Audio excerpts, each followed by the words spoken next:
My ex wanted an open marriage.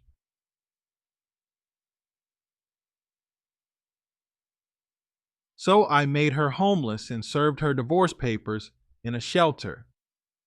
Hey, true story. I've been watching your channel for a while now, and I have to say, some of these stories hit way too close to home. You give men a platform to tell the truth without sugarcoating it, and I respect that. That's why I finally decided to send mine in. You can call me MJ. And before I even get into the story, I'll be the first to admit I was stupid, straight up. I made a decision 6 years ago that I thought was based on love, commitment, and being the bigger man. But looking back, I was just naive, and I paid for it. But I've learned, I've healed, and now I'm ready to share how my wife of 3 years, who I dated for another 3 before that, asked for an open marriage and ended up homeless with her kid, getting served divorce papers in a shelter for women and children. Yeah, this is one for the books. How I got here. 6 years ago, I met my now ex-wife at a conference in DC. I'm in tech sales. She was working in HR for a mid-sized firm based out of Boston. We connected during one of those coffee breaks where everyone's pretending to network, but mostly just wants to talk to someone who isn't their manager. She was quick-witted, polished, and told me early on she had a son from a previous marriage. He was 8 at the time. Now I know how this sounds. A lot of dudes out here warn against getting serious with single moms. I read the forums, I watched the videos, but I convinced myself she was different. She wasn't needy, she was financially independent. She had her own house. Her ex-husband was out of the picture. Hell, she even made it clear she wasn't looking for a stepdad for her son. That part actually made me respect her. We dated for 3 years. I saw her every other weekend and on holidays because we lived in different states for the first 2 years. Eventually, she moved to my city, not into my home, just nearby, and we started to get serious. She introduced me to her kid pretty early, within 4 months. And I'll admit, at first it wasn't bad. He was a quiet, well-behaved kid. We'd go to the movies or the park, play video games sometimes. It didn't feel like a burden. The proposal. When I proposed, she cried, said no one had ever made her feel so secure. I thought I was doing the right thing. I had a house, no debt, great job, and a good head on my shoulders. We got married, and they moved into my home. Things were fine for the first 2 years, but then came year 3, the year everything changed. Her son turned 14, and like clockwork, the attitude kicked in. I got hit with the classic, "You're not my dad," and not once. It became his go-to line whenever I told him to do anything he didn't like. Take your shoes off at the door. You're not my dad. Stop slamming doors. You're not my dad. At first, I brushed it off. Teenage years are rough, right? But when I sat down with my wife about it, hoping we could create some rules or consequences, she shut it down. He's going through a lot. His real dad abandoned him. He needs compassion, not discipline. Her words. I wasn't allowed to correct him, raise my voice, or take anything away from him. The more I tried to lead, the more she pushed back. And I'll admit, we started growing apart. The irony? She blamed me. Said I wasn't trying hard enough with him. That maybe I didn't love him like I said I did. That cut deep. I was doing everything I could short of being walked on. I bought him clothes, helped with homework, made dinner, all while getting disrespected in my own home. The bombshell. Now fast forward to last year. Her company downsized and she lost her job. I told her not to worry. I made enough to cover us. She became a stay-at-home wife. That was fine, or so I thought. One random Wednesday, she came into the living room and said she wanted to talk. You know what's wild? She said it like she was asking if we should grab sushi for dinner or watch a movie. Real casual. I've been doing a lot of thinking, she said. I love you, but I think maybe we should consider an open marriage. I want to explore that kind of freedom before I get too old. I looked at her for a solid 10 seconds. Thought maybe she was joking. She wasn't. I asked her one question. Is this because you already have someone in mind? She denied it, of course, said it was just something she'd been thinking about, that she'd read some articles, watched a few videos, even had a friend try it and claim it helped their marriage. Said she wanted to be honest with me. I didn't raise my voice. I didn't curse. I simply stood up, went to the bedroom, and packed a bag for her. You and your son have until tonight to figure out where you're going, I told her. The shock on her face? Priceless. You're kicking us out? Y'all don't belong in my house anymore. She cried, pleaded, tried to backpedal. Said she didn't mean it like that. Said she just wanted to talk about it. But I was done. You don't float the idea of an open marriage like it's brunch plans and expect no consequences. And no, I didn't feel bad. Before anyone in your comment section calls me a monster, let me say this. She lived in my house, hadn't worked in 4 months. Her son disrespected me daily, and now she wanted to go explore the dating market again while keeping the comfort of a roof over her head. Courtesy of me, nah, out on the street. She tried to stay, she really did, but I had the locks changed that weekend. I gave her a grace period, even helped her move her things into a storage unit, but once she was out, that was it. Problem was, she had nowhere to go. See, she doesn't have family. Her parents disowned her years ago. I didn't pry too deep into why when we first dated. Something about her leaving Boston and never looking back. But now it made sense. Her one friend in the city refused to take her in because her husband had already cheated twice and she didn't want temptation in the house. I got a call from her 3 nights later. She was crying. Said she and her son had to sleep in a car until they were approved to stay at a shelter. I asked for the address. Told her I'd come pick her up when the week was up. That was a lie. Instead, I had the divorce papers delivered to the shelter. Call me what you want. I slept like a baby that night. The hearing. During the divorce hearing, her lawyer tried to flip the script. They wanted the house sold and the profits split. They asked for alimony, one of the cars. Her attorney tried to paint me as emotionally abusive. Said I kicked out a minor. Said I retaliated against a vulnerable woman. My lawyer, a beast.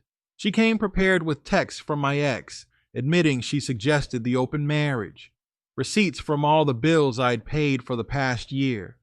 Proof that the house was purchased 2 years before I ever met this woman. And a testimony from one of my neighbors who overheard her son screaming, "You're not my dad," at 11 p.m. on a school night. But the real cherry on top? During discovery, we found out that some dude she met on a dating app had taken her and her kid in. That man even showed up to the courthouse with her. Imagine that. I didn't care. I just wanted it done. The judge sided with me on every major point. I kept the house, no alimony, no car. She walked away with her clothes, some furniture from the storage unit, and a bruised ego. The final words. After it was over, her son, now 15, walked up to me in the hallway. I could see he was holding back tears. He looked me in the eye and asked, "How can you do this to us?" And I said, just loud enough for his mom to hear, "Well, I'm not your dad." That might have been cold, but it felt right. It was the truth, the aftermath. It's been 6 months now. I'm focused on me. I've upgraded my home, remodeled the kitchen, and I'm planning a solo trip to Japan next spring. I don't date single moms anymore. Lesson learned.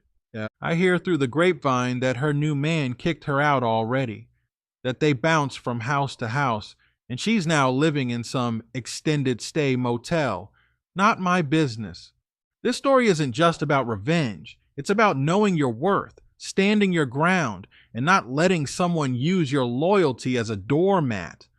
I know some people are going to say I overreacted, that I could have handled it with more grace. Maybe. But she thought she could throw away our marriage and still enjoy the comfort of my home. Actions have consequences. Anyway, true story, thank you for giving men like me a voice. If you read this on your channel, I hope it helps at least one guy out there who's dealing with a similar situation. Don't be afraid to let go. Don't let guilt trap you, and definitely don't tolerate disrespect in your own home. Subject: quick update before you post. I have zero sympathy for my ex or her kid, and here's why. Hey, true story. Thanks again for even considering reading my story on your channel. I truly appreciate the time and attention you give to men like me who have been betrayed, manipulated, and guilt-tripped into silence for too long. Before you post the email I sent, or if you already have it queued up, I'd like to request that you add this to it. It's an update, but also a piece of the puzzle I didn't even have when I first wrote in. See, shortly after sending you that email, I went back into my storage unit to grab some things I'd left boxed up. That's when I came across an old iPhone, my ex-wife's. I remember she had it as her backup before upgrading to a newer model right before she lost her job. She left it behind in a drawer, probably thinking I'd toss it or wouldn't care. But the thing is, she never logged out of anything. And guess what? I've always known her passwords. She never changed them, not once, not even after the divorce started. Same pattern, same codes. So I charged the phone up, sat down with a drink, and decided to take a little digital stroll through the life of the woman who asked me for an open marriage and then acted confused when I put her out. Let me just say, I no longer have even an ounce of sympathy for her or her son. And here's why. The messages that changed everything. The first thing I checked were the text messages. She never deleted anything, probably because she didn't think she had to. I guess she never imagined I'd go through her old phone. The group chat with her girlfriends was like reading the diary of a sociopath. Page after page of cold-hearted, disgusting, self-centered garbage. Messages from months before she brought up the open marriage idea. Here's one from one of her friends. "So what's the plan with MJ? You staying or you out?" Her reply? "Girl, I'm just here until I find something better. He pays all the bills and I get to be lazy." It's giving retired housewife vibes. This was after she lost her job. This was while I was paying the mortgage, utilities, groceries, gas for the car she used, and even streaming services she binge watched while I was working. She was already done with me and hadn't said a word.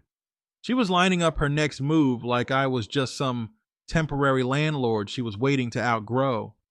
Another friend chimed in, asking her how long she was planning to play house.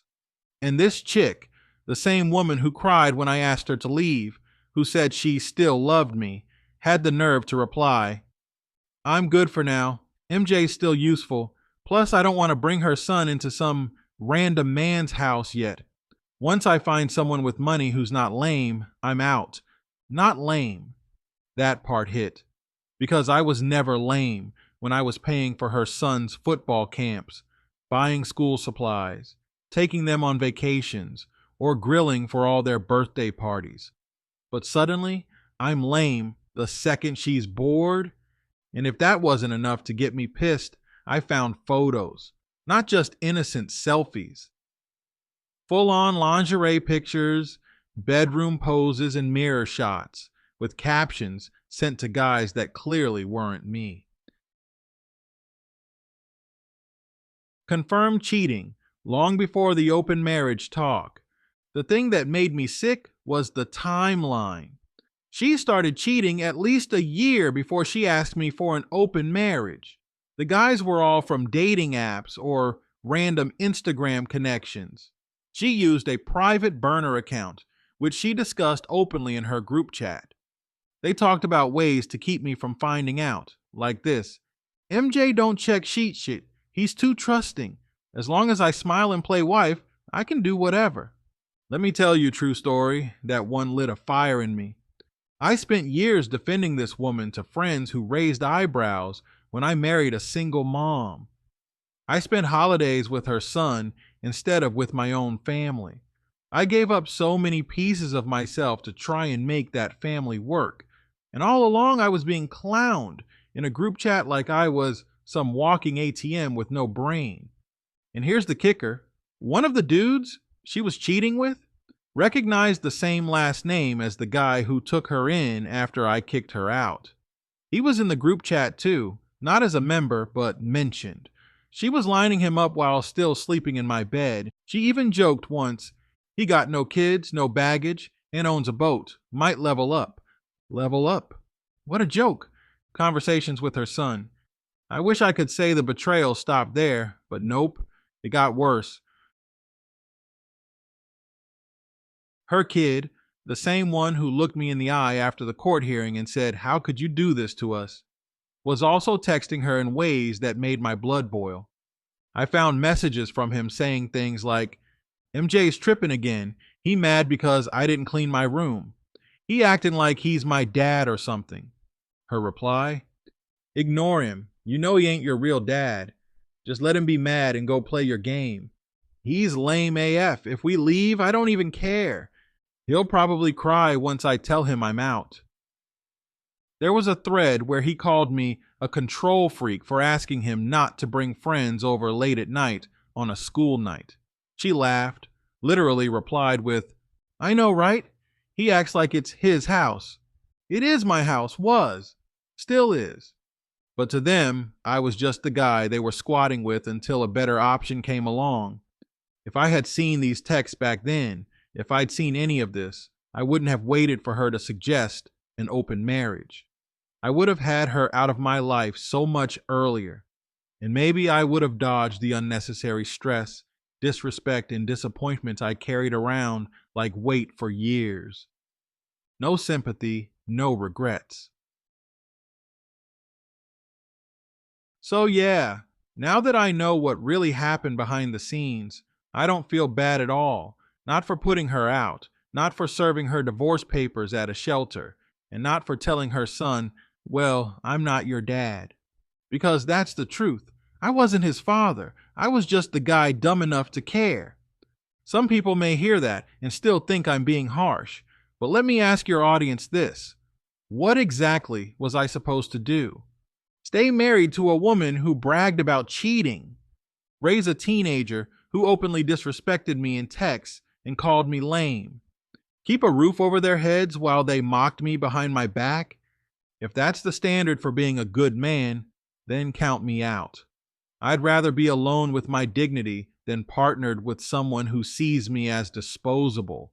The real reason she left Boston. And since we're putting everything out there, I dug a little deeper into her past after all this. You remember in the original email I said she was estranged from her family in Boston, that I didn't know why? Well, turns out it wasn't some dramatic falling out over lifestyle differences or independence. Nope, she was caught sleeping with her sister's ex-boyfriend years ago. That was the final straw for her family. Her own mother told her she was poison, and her sister never spoke to her again. She left Boston in shame, not strength. She used that move as a reset, and I was her clean slate. Her chance to start fresh and pretend she was someone new. But people don't change unless they want to, and she never did. Why I'm sharing this? I wanted to add all this not to drag her name through the mud, but because I think it's important for men to know that just because someone looks stable and polished on the outside doesn't mean they're not harboring snakes on the inside. I ignored a lot of red flags. I let her guilt trip me into thinking I wasn't being compassionate enough when I tried to set boundaries with her son. I allowed myself to become a second-class citizen in my own home because I thought that's what love looked like. But I'll never make that mistake again. You know what's funny? I used to think people who served divorce papers in public were petty, but now I realize it's just poetic justice. When someone plots against you in the shadows, exposing it in the light isn't revenge, it's clarity. Final words, for real this time.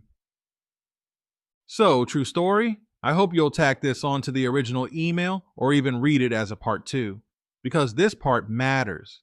It explains the why I don't feel bad, why I don't lose sleep over her being homeless, why I didn't respond to her apology text after the court date, why I'll never speak to either of them again. I thought I was marrying someone who just needed a second chance at love. What I got was a user, a liar, and a teenage accomplice who never saw me as anything but a nuisance. Now I'm free, still in my house, still driving the same car she wanted to take, and still thriving.